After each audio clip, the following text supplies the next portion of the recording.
우리 지난주 1월 1일, 12월 31일 밤에 우리 새해 맞이 감사 예배를, 송구영신 예배를 우리 함께 드렸습니다. 그리고 그때마다 우리 성도님들에게 기도의 제목을, 올해 하나님께 간절히 원하는 기도의 제목을 가지고 오시면 제가 그것을 위해서 기도해 드린다 하고 기도해 드리고, 또 그 기도문은 제가 가지고 있으면서 매일 새벽 예배를 마치고 제 사무실에 가서 우리 성도님들을 위해서 매일 조금씩이지만 빠지지 않고 기도하려고 그렇게 애를 쓰고 있습니다. 근데 그 기도 내용을 제가 이번 주간에 계속 아침마다 우리 성도님들을 위해서 기도하면서 참 재밌는 걸 봤어요. 그것은 뭐냐면, 이 부모들이 내놓은 기도 제목 보면은요, 본인 기도 제목보다는 자식들 기도 제목이 더 많더라고요. 자신에 대한 기도 제목은 아주 간단하고요, 대부분 보면은 우리 아들이 좀 이런 문제 해결되게 해주세요, 우리 딸이 좀 이번에 또 승진하게 해주세요 하면서 자녀들에 대한 기도들이 참 많은 걸 보면서 문득 그 생각이 들었어요. 우리의 아버지 되신 하나님, 그 하나님께서 우리에게 가지고 계시는 소망은 무엇일까? 우리 부모들의 소망은, 새해 맞이 부모들의 소망은 우리 자녀들이 건강하고 우리 자녀들이 하는 일들이 잘 되고 우리 자녀들의 가정이 행복해지기를 바라는 그 소망을 기도 제목으로 가지고 있다면, 하나님도 우리를 사랑하시기 때문에 우리의 아버지 되신 하나님은 우리에게 그런 마음을 가지고 계시겠구나.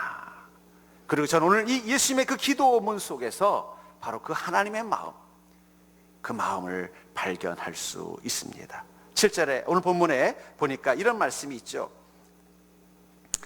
내가 아버지께로 가오니 내가 이 세상에서 이 말을 하옵는 것은, 주님께서 이 말을 하는 것은이라는 말은 바로 주님이 간절히 바라는 것이 무엇인지를 말하고 있는 것입니다. 그리고 이렇게 말합니다. 그들도 내 기쁨을 그들 안에 충만히 가지게 하려 함이니이다.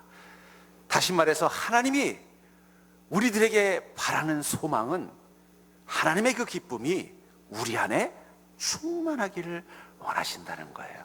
우리 옆 사람 보고 한번 이렇게 인사해 볼까요? 하나님은 당신의 마음에 하나님의 기쁨이 충만하기를 소망하십니다. 그러니까 하나님 우리를 바라보시면서 그 기도문을 내놓으신다면은, 하나님, 우리 사랑하는 성도들의 마음 가운데 그 하나님의 기쁨, 나의 기쁨이 충만한 인생 될 수 있도록 축복하여 주시옵소서라고 간절히 바라고 있다는 거예요. 근데 여기서 중요한 게 있습니다. 그냥 기쁨이 아니라 내 기쁨, 예수님의 기쁨이 충만하기를 기도하고 있다는 거예요.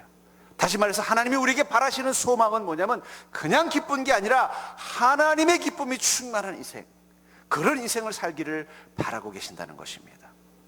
저는 우리 사랑하는 성도님들이 2020년도 하나님의 자녀된 여러분들의 인생 가운데 하나님의 기쁨이 충만한 인생이 되기를 주의 이름으로 간절히 축원합니다. 그렇다면 우리 안에 충만해지기를 원하시는 그 하나님의 기쁨은 우리가 생각하는 그 기쁨과 무엇이 다를까요? 하나님이 우리 인생 가운데 충만해지기를 원하시는 그 하나님의 기쁨이 무엇인지를 알아야, 지금 하나님은 내 인생 가운데 이런 기쁨을 누리고 살기를 원하시는 거구나. 자녀들도 부모가 자녀들에게 바라는 게 무엇인지를 잘 알아야 효도를 하는 거지, 부모가 원하는 건 안 하고 엉뚱한 거 하면서 자기가 잘하고 있다고 생각하면요, 그건 효도가 아니에요. 마찬가지라는 거예요. 하나님께서 우리에게 원하시는 하나님의 기쁨을 누리는 삶이 무엇인지를 우리가 바로 알아야 올 한 해 우리 인생 가운데 주어지는 그 하나님의 기쁨, 우리가 충만하게 채워지길 바라야 되는 그 기쁨이 무엇인지를 알고 그것을 소유할 수 있는 인생이 될 것입니다. 그렇다면 우리가 경험할 수 있는 그 하나님의 기쁨, 그 예수님의 기쁨의 특징은 무엇입니까?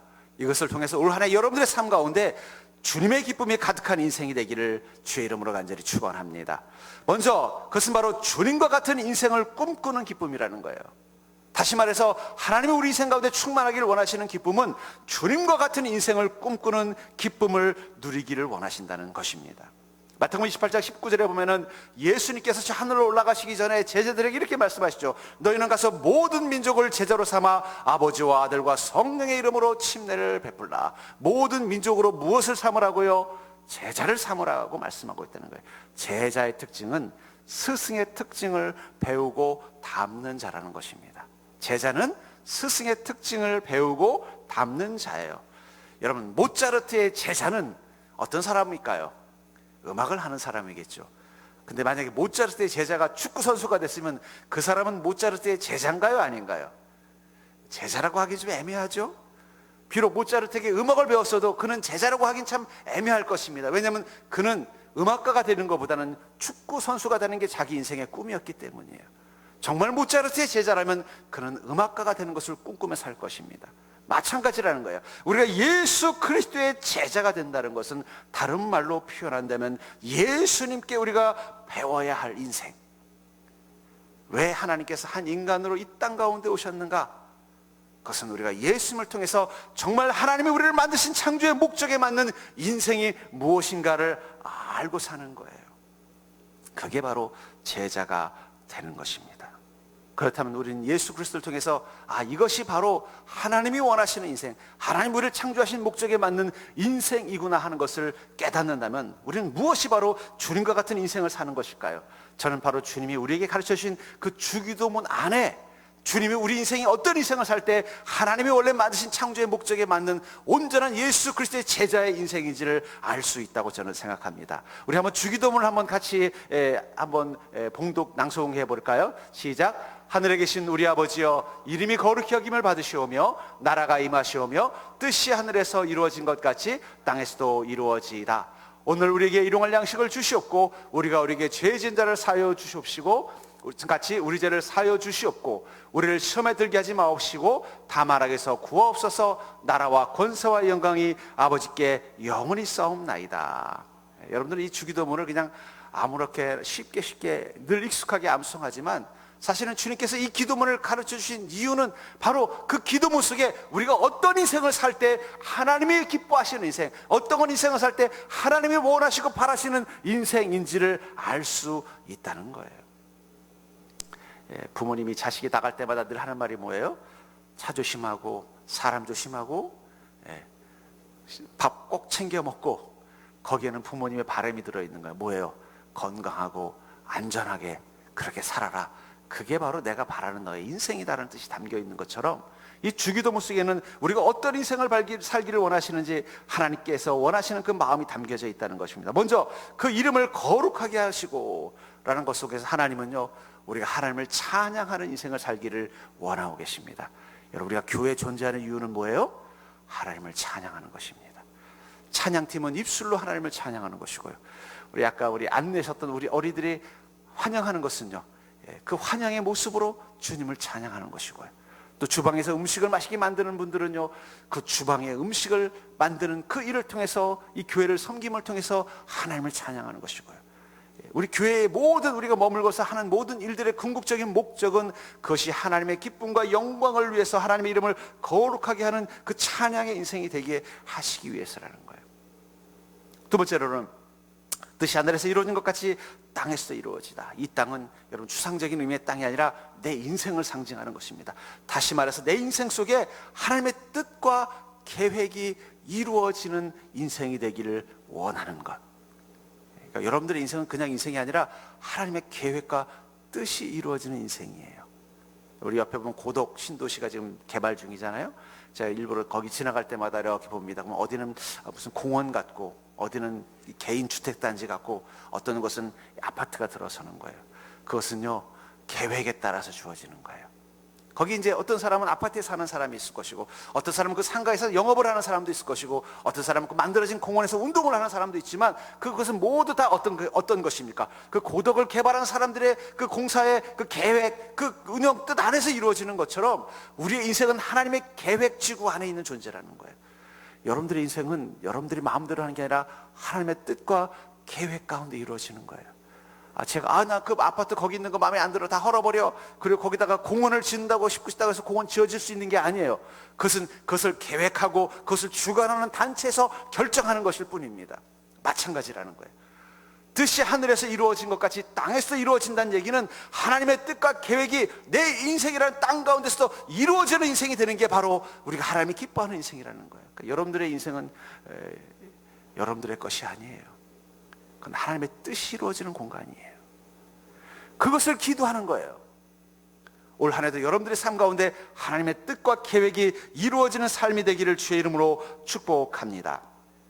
또한 우리가 우리에게 죄 지은 자를 사하여 준 것 같이 우리의 죄를 사하여 주옵시고, 용서, 그 말은 원망과 불신을 극복하고 사랑의 공동체를 만들어 가는 게 하나님이 원하시는 인생이라는 거예요. 여러분, 인간에는 다 죄가 있습니다. 죄가 있기 때문에 인간이 모이면요, 먼저 나오는 건 축복이 아니라 원망과 불신과 비판이에요. 그건 본능이에요. 여러분들 애기들 보셨어요? 이제 3살도 안 된 애가 동생 태어나면요, 동생을 못 살게 울어요. 3살도 안 된 애가 엄마한테 동생을 고자질해요. 왜 그럴까요? 걔네가 무슨 좀 문제가 있는 애가 아니에요. 정상적인 애예요. 인간의 죄성이에요.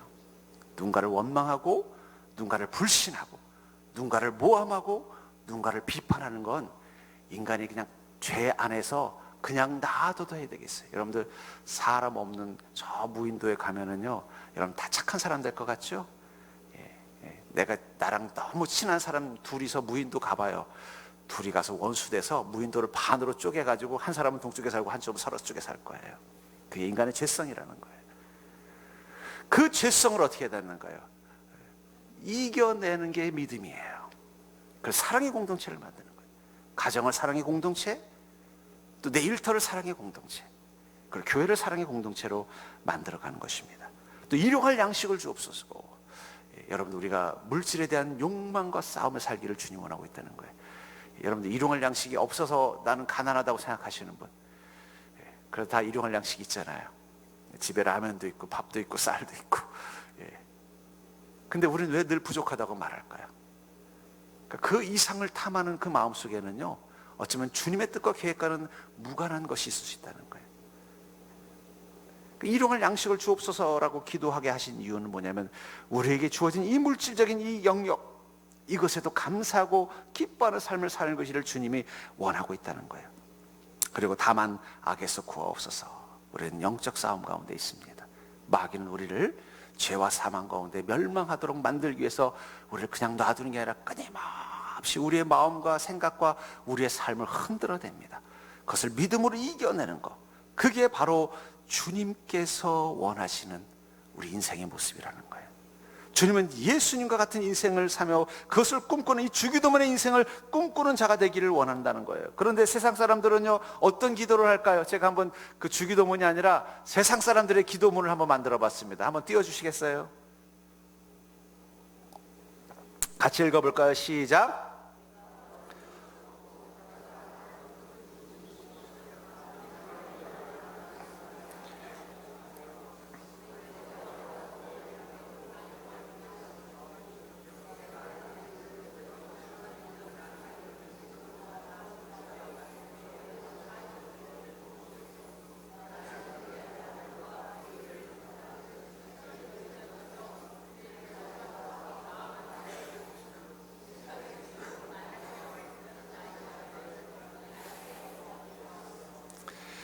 어떤 기도문을 낭송할 때 속이 더 후련합니까? 주기도문을 낭송할 때 마음이 더 수련한가요? 아니면 세상 기도문을 할 때 이거 다 속이 수련하다. 주기도문을 했더니 더 마음이 행복한 사람 때리시고, 세상 기도문을 했더니 속이 다 후련한 사람. 세상 기도문은 제가 주기도문을 한번 거꾸로 써본 거예요. 근데 한번 그 세상 기도문을 한번 묵상해 보세요. 내 마음속에 이게 좀 들어있지 않나요? 우리는 하나님은 어떤 분이라고 생각해요? 내가 원하는 것을 얻고 내가 바라는 것을 돕는 존재로만 생각한다는 거예요. 그리고 사람들이 내가 얼마나 괜찮은 사람인지를 알고 나를 존경하고 내가 주목받는 인생이 되기를 바라고 있다는 거예요. 올해도 내가 원하는 대로, 계획하는 대로 다 이루어져야 되는 거예요. 하나님의 뜻이 중요한 게 아니라 내가 원하고 내가 계획한 것이 반드시 이루어져야만, 그게 내가 올해 잘 살았다고 생각하는 마음, 그게 세상 사람들의 기도문이라는 거예요. 내가 하는 일은 그게 선한 일이든 악한 일이든 다 이루어져서 내가 뭐라는 게 다 이루어지는 거예요. 심지어는 악한 일이라도 그 악함을 계획한 대로 다 이루어지는 인생. 특별히 나를 힘들게 한 사람들에게, 그리고 나를 피해를 준 사람들을 철저히 그 나를 돕는 신이 응징해서 그들의 가정이 망하고 그들의 사업이 폭삭 망하는 모습을 내 두 눈으로 보게 해주고, 그래서 내가 이 세상의 주인공은 나뿐이며 이 세상은 내 것임을 사람들이 알고 두려워하게 해달라는 마음. 그게 어쩌면 우리 마음속에 있는 그 죄가 만든 기도문이 있다는 거예요. 우리 안에는요, 내 인생에 대한 두 가지 기도문이 늘 충돌해요. 주기도문과 세상 기도문이 충돌한다는 거예요. 그런데 주님은 우리 안에 주의 기쁨이 충만하기를 원하고 계신다는 거예요. 그 주기도문에 있는 인생, 그 인생을 사는 기쁨이 있기를 원한다는 거예요. 예수님은 그 주기도문 속에 있는 그 모습으로 이 땅 가운데 사시다가 저 하늘로 가신 것입니다. 그리고 예수님은요, 그 주기도문에서 기도한 내용 그대로 이 땅 가운데 살면서 그 모습을 제자들에게 보여주시고, 그들도 예수님과 같은 그런 인생을 살고 주님 품으로 돌아가기를 기대하고 계신다는 것입니다. 그렇다면 사랑하는 성도님들, 여러분들은 올 한 해 여러분들의 시간 속에서 어떤 일을 행하고 어떤 일들이 이루어지기를 원하고 계십니까? 주기도문 속에 있는 내용들이 여러분들의 삶 가운데 이루어지기를 원하십니까? 아니면 세상 기도문 속에 있는 삶이 여러분들의 인생 가운데 이루어지기를 원하십니까? 솔직히 세상 기도문들을 하는 게 더 속이 시원하고 뭔가 좀 내가 괜찮은 존재처럼 보이겠죠. 그러나 그것은 주님의 기쁨이 충만한 게 아니라 내 기쁨이 충만한 인생일 뿐이라는 거예요. 전 여러분들이 주님의 기쁨이 충만한 2020년도 한 해가 되기를 주의 이름으로 축복합니다. 두 번째로 우리가 경험하는 그 예수님의 기쁨의 특징은 무엇입니까? 그것은 바로 주님이 능력이 되어주시는 기쁨이라는 거예요. 우리 안에 주님이 능력이 되어주시는 그 기쁨을 우리 이상 가운데서 경험할 수 있다는 것입니다. 우리 민수기 14장 13절부터 14절에 보면은 모세가 여호와께 여짜오되 애굽인 중에서 주의 능력으로 이 백성을 인도하여 내셨거늘 그리하시면 그들이 듣고 이 땅 거민에게 전하리이다. 주 여호와께서 이 백성 중에 계심을 그들도 들었으니 곧 주 여호와께서 대면하여 보이시며 주의 구름이 그들 위에 섰으며 주께서 낮에는 구름 기둥 가운데 밤에는 불 기둥 가운데서 그들 앞에 행하시는 것이니이다. 모세는 이 이스라엘 민족에 대해서 뭐라고 말하고 있어요? 주님께서 주님의 능력으로 이 백성을 인도해내지 않으셨습니까? 그리고 주님께서는 그 백성들 가운데 계셨고, 그래서 주님께서는 불기둥과 구름기둥 가운데서 우리를 인도하시고 행하지 않으셨습니까? 우리의 하나님은 그런 하나님이십니다 라고 고백하고 있다는 거예요. 올 한 해도 여러분들과 함께 하시는 하나님은 능력의 하나님이신 줄 믿으시기 바랍니다. 그 능력의 하나님께서 불기둥과 구름기둥이 되셔서 우리 인생을 이끌어가는 게 바로 우리가 광야길을 통과하는 비결이라는 거예요. 여러분, 혈루증 앓는 여인이 자기 힘으로 자기의 병을 나아보려고 열심히 애를 썼지만 오히려 상황은 더 나빠지고 가지고 있는 모든 재물까지 다 낭비해버리고 고통스러워하다가 마지막으로 결단합니다. 예수님을 만나서 주님의 능력으로 내 문제를 치료하고 싶다는 그 갈급함을 가지고 주님을 찾아갔어요. 그러나 주님 주변에 이미 많은 사람들이 주님의 도움을 원하면서 그 예수님을 에워싸고 있었습니다. 그 속에서 혈루증 앓는 여인은 도저히 그 예수님을, 그 사람들을 뚫고 들어갈 자신이 없었어요. 그때 그의 마음 가운데 한 가지 확신이 생겼어요. 내가 주님 앞에 직접 서서 주님의 안수를 받지 못하고 주님의 음성을 듣지 못하더라도 내가 주님의 옷자락만 만져도 내 병이 낫겠다는 확신이 생겼습니다. 그리고 그녀는 가서 예수님의 옷자락을 붙잡았어요. 그랬더니 어떤 일이 났어요? 주님께서 그 능력이 당신에게서 나간 줄 아셨다라고 말하고 있어요. 내 몸에서 뭐예요?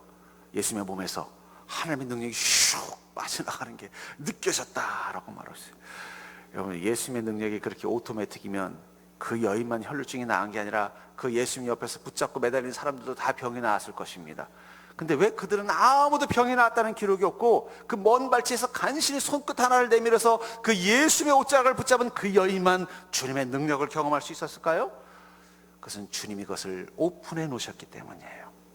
어떤 능력? 주님의 능력만이 내 삶의 유일한 기쁨이 된다는 그 고백을 하는, 그 고백을 가진 자에게만 열리도록 주님께서 문을 열어놓으신 거예요.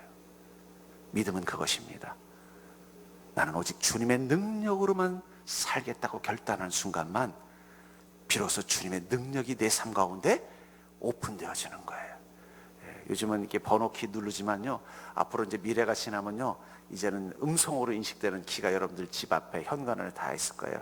그래서 여러분들 현관문 앞에 가서 그 문 앞에 가서 나야 그러면은요, 그 소리만 듣고 어떻게 돼? 뭐 옛날에 바깥에서 꽝꽝꽝 대문 두드리면 누구세요? 그러면 나다. 그러면 아빠 오셨네요. 그리고 음성을 듣고 문 열어주시. 앞으로 이제 현관문제 여러분들 번호를 안 누르고요. 그냥 현관문 앞에서 이렇게 뭐 스위치 하나 누르고 나야. 그러면 음성을 딱 인식해서 아버지 어서 들어오세요. 그래서 문이 착 열리는 시대가 될 거예요. 예수님의 능력은 오직 주님의 능력이 아니면 저는 살 수 없습니다. 나는 주님의 능력이 내 인생의 유일한 기쁨입니다라고 고백하는 자에게만 부어지는 은혜라는 거예요. 이 혈루증 앓는 여인은 그 마음으로 예수님의 옷자락을 붙잡은 거예요. 그랬더니 어떻게 됐어요? 주님의 능력이 빠져나갔다는 거예요. 근데 그 마음이 없이 예수님의 손을 잡고 예수의 바지가랑이를 붙잡고 예수님의 어깨를 붙잡고 예수님의 앞길을 막으면서 주님 내 병 안 낫게 해주시면 안 됩니다 했던 자들에게는 아무 능력도 빠져나가지 않았다고 말하고 있는 거예요. 여러분들, 주님이 능력이 되어주시는 것이 바로 우리가 추구해야 되는 기쁨입니다. 저는 여러분들의 인생을 여러분들 스스로가 아니라 예수님에게서 흘러나오시는 기쁨으로 충만한 인생이 되기를 주의 이름으로 축복합니다. 그렇기 때문에 그리스도인에게 경험하는 기적이라는 것은 하나님이 내 삶 가운데 임하셨고 하나님이 내 인생 가운데 역사하시며 하나님께서 내 인생 가운데 하늘의 기쁨이 충만하도록 충전시켜주는 시간이 바로 기적이에요. 그래서 그리스도인은 기적으로 사는 자예요. 우리는요, 주님의 주시는 그 은혜, 그 사랑, 그 기쁨이 충전되어야만 제대로 살 수 있는 인생이라는 것입니다.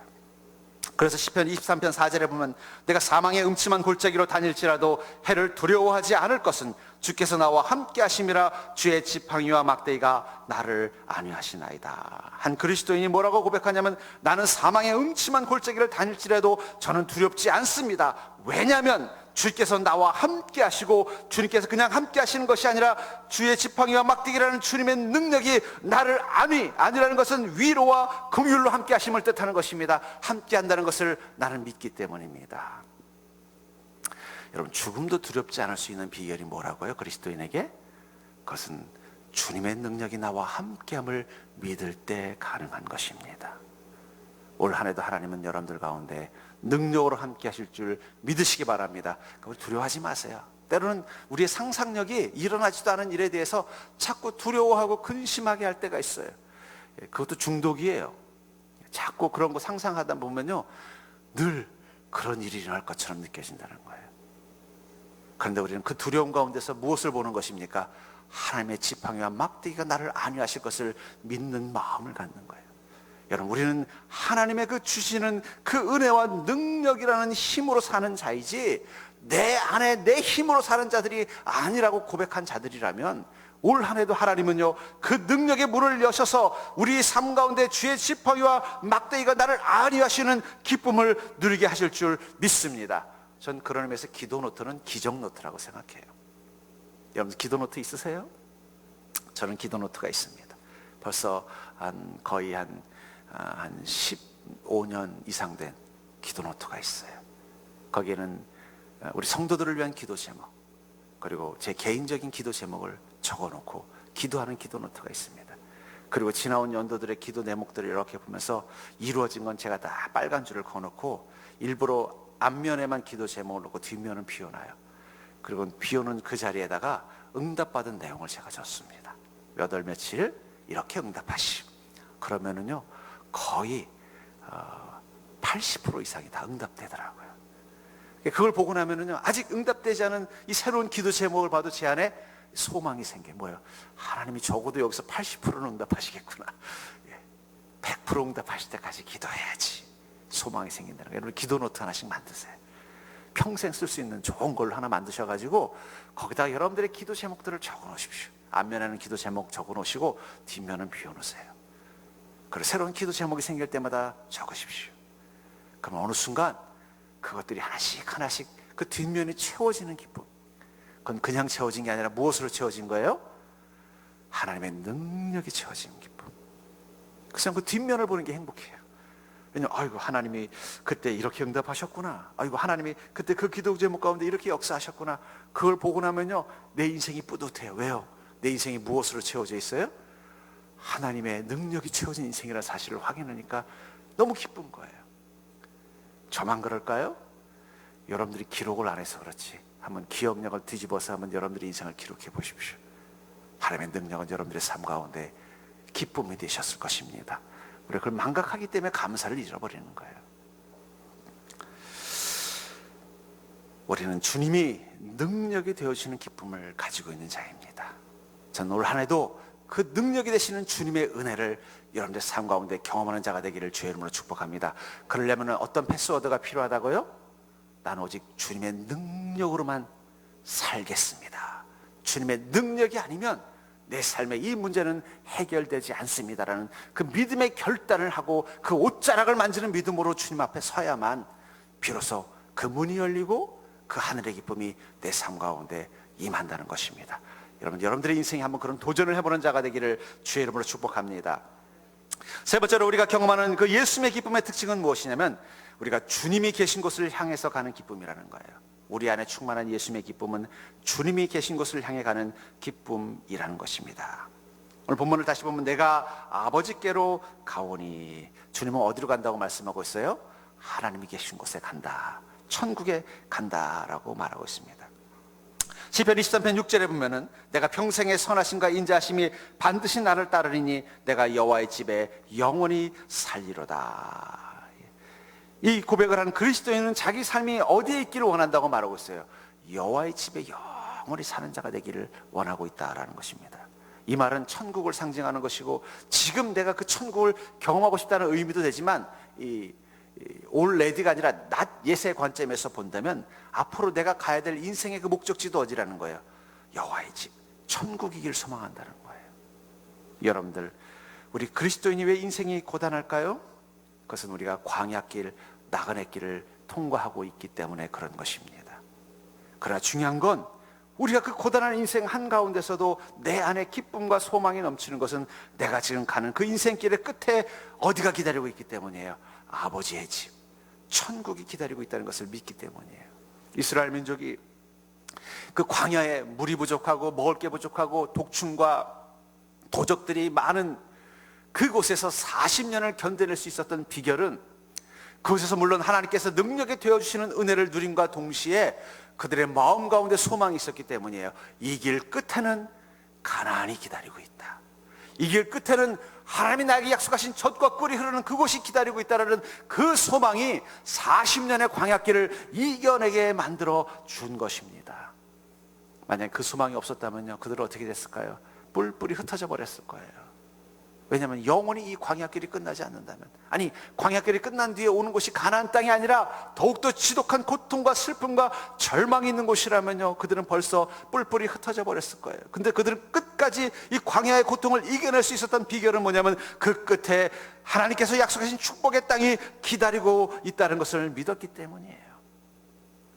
우리 그리스도인은요, 과거의 고생도 감사할 수 있는 자들입니다. 왜냐하면 우리가 그 과거의 시간들을 돌아볼 때 그래서 내가 더 주님 앞에 나아갈 수 있었다고 고백하기 때문이에요. 내가 그 사람 만나서 그 어려운 일 겪지 않았으면 내가 어떻게 기도했겠어? 내가 내 육신에 그런 문제가 없었으면 내가 어떻게 주님을 만날 수 있었겠어? 내가 점점 더 천국에 가까이 가는 인생의 비결이 내가 과거에 경험했던 그 광야길의 고통 때문이라고 생각하기 때문에 우리는 우리의 과거마저도 어떻게 해요? 감사할 수 있는 거예요. 그때 내 인생에 문제가 없었으면 나는 여전히 하나님을 모르고 천국을 향해 가는 인생이 되지 못했을 거야 라고 고백한다는 거예요. 전 그런 의미에서 우리 그리스도인이 인생이 힘겨운 이유는요, 단지 우리가 세상 사람들만큼 우리 인생을 살아갈 능력이 없어서가 아니라 어쩌면 또 다른 의미에서는 우리에게는 이 땅이 너무나 낯설고 익숙치 않아서 그럴 거예요. 왜냐하면 우리에게는 천국이 본향이기 때문입니다. 여러분, 이 신의 광야에도 사람들이 살았어요. 모세의 장인 이드로도 어디 살았어요? 그 신의 광야에서 살았어요. 근데 왜 이스라엘 민족은 뭐 애굽 나와서 가나안 땅에 하나님이 언제 보내주실지도 모르는데 그냥 이 신의 광야에서 살아야겠다 이렇게 생각하지 않고 끝까지 그 광야를 무사히 통과하고 가나안 땅까지 갔을까요? 그것은 그들에게는 그곳이 익숙하지 않고 낯설었기 때문이에요. 이것은 하나님이 내게 주신 그 땅이 아니야. 하나님이 내게 주신 땅은 저 가나안이야. 여러분, 그리스도인에게 이 세상은요, 낯설어야 정상인 거예요. 낯서니까 불편한 거예요. 낯서니까 힘든 거예요. 왜냐하면 우리에겐 이곳이 본향이 아니라 우린 천국이 본향인 자들이기 때문이에요. 그래서 우리는 어떻습니까? 우리가 올 한 해 어떤 시간을 살든 어떤 삶을 살든 달라지지 않은 게 있습니다. 그것은 우리에게 천국이 더 가까워졌다는 거예요. 2020년도 여러분들이 어떤 시간을 살든 그 시간이 마치 그 광야의 고통과 어려움이 가득한 시간이 될 수도 있고, 혹은 그 속에서 하나님의 은혜의 만나를 경험하고 하나님의 매출하기를 경험하고 하나님의 불기둥과 구름기둥을 경험할 수도 있고, 어떤 순간이든 그것들이 다 섞여 있는 시간이든 중요한 것은 올 한 해도 여러분들이 통과하고 나면요, 아, 천국에 더 가까워졌구나, 그걸 깨닫는 거예요. 우리 옆 사람 보고 한번 이렇게 인사해 볼까요? 지난 한 해 수고하셨습니다. 천국이 더 가까워졌네요. 제가 등산을 하면은요, 목적지를 있는 봉우리가 있잖아요. 그럼 가다 보면 이렇게 이정표가 있어요. 예를 들면 뭐 목적지가 저 지리산의 뭐 그 대청봉이다. 그러면 대청봉까지 3.3km. 그럼 뭐예요? 아, 3.3km 더 가야 되는 거라. 그리고 또 맨 밑에 공원까지는 뭐 4.5km. 그럼 내가 4.5km를 왔구나. 그리고 또 열심히 땀 흘리면서 올라가잖아요. 그러면 지리산 대청봉까지 2.5km. 아, 그럼 내가 1km 더 왔구나. 그리고 또 밑에 하산지는요, 밑에 그 출발지는 뭐 한 5.5km. 아, 내가 5.5km 벌써 달려왔구나. 여러분, 그리스도인의 인생은 그거예요. 한 해 한 해 통과할 때마다 우리에게 이정표가 있어요. 천국까지 이제 얼마 안 남았습니다. 그리고 그 천국까지 가는 이 시간들, 이만큼 내가 믿음으로 이 길을 걸어왔습니다. 그게 새해를 맞고 한 해를 마무리하는 거라는 거예요. 올해 여러분들이 어떤 인생을 살지, 여러분의 삶의 상황이 다 다르기 때문에, 인생의 광야의 조건이 다 다르기 때문에 어떨지를 우리가 다 예측할 수는 없지만, 분명한 것은 여러분들이 2020년도도 주님의 능력과 은혜를 의지하면서 나아간다면 2021년도 더 천국이 가까워진 인생을 경험하게 될 줄 믿습니다. 그렇기 때문에 우리는요, 모든 순간을 즐길 수 있는 거예요.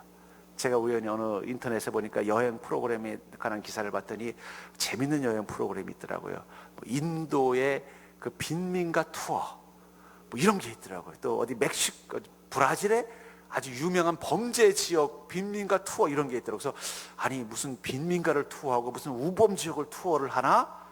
그래서 제 마음속에 깨달은 게 있어요. 아, 여행객에게는 그것이 즐길 거리가 될 수 있겠구나.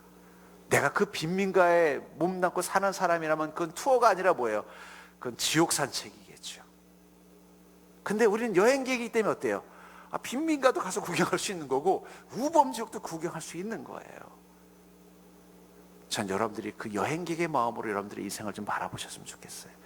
우리는 저 천국이 본향입니다. 천국을 향해 가기 위해서 또 2020년도를 여러분들은 통과하는 거예요.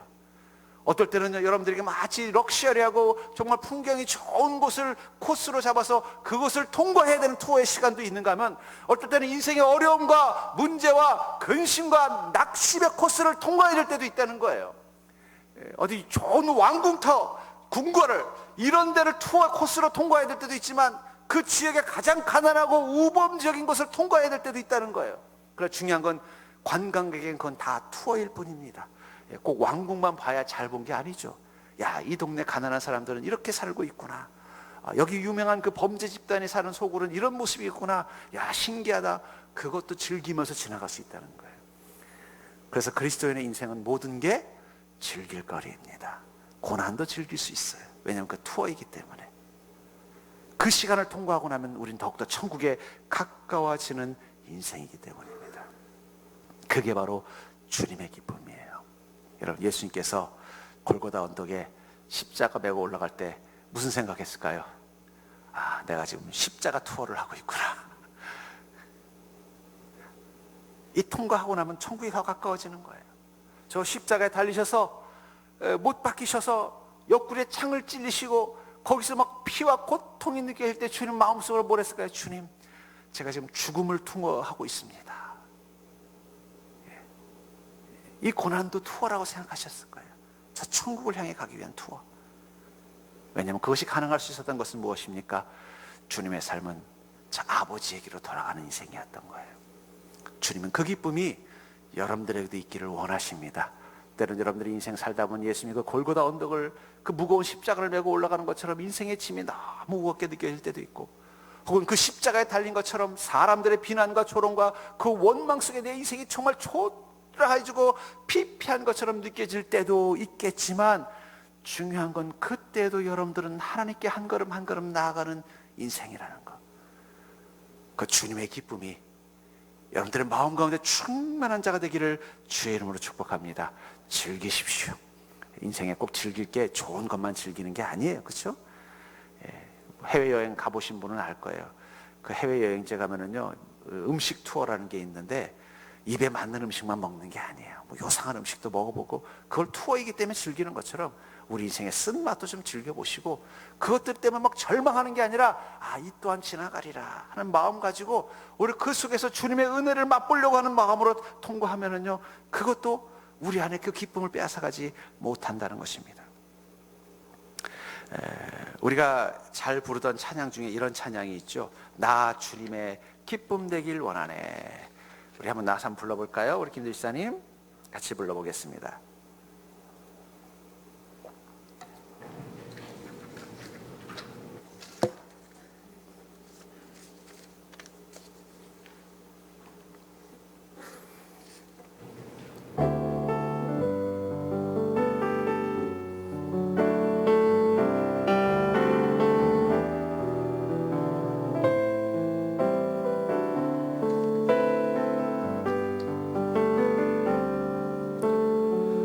주님의 기쁨 되기 원하네. 내 마음을 새롭게 하소서. 새 무대가 되게 하여 주사. 주님의 빛 비추게 하소서. 내가 원하는 한 가지 주님의 기쁨이 되는 것. 내가 원하는 한 가지 주님의 기쁨이 되는 것. 겸손히 내 마음 드립니다. 내 마음 드립니다. 나의 모든 것 받으소서. 나의 마음에 깊게 씻어주사. 주의 길로 행하게 하소서. 내가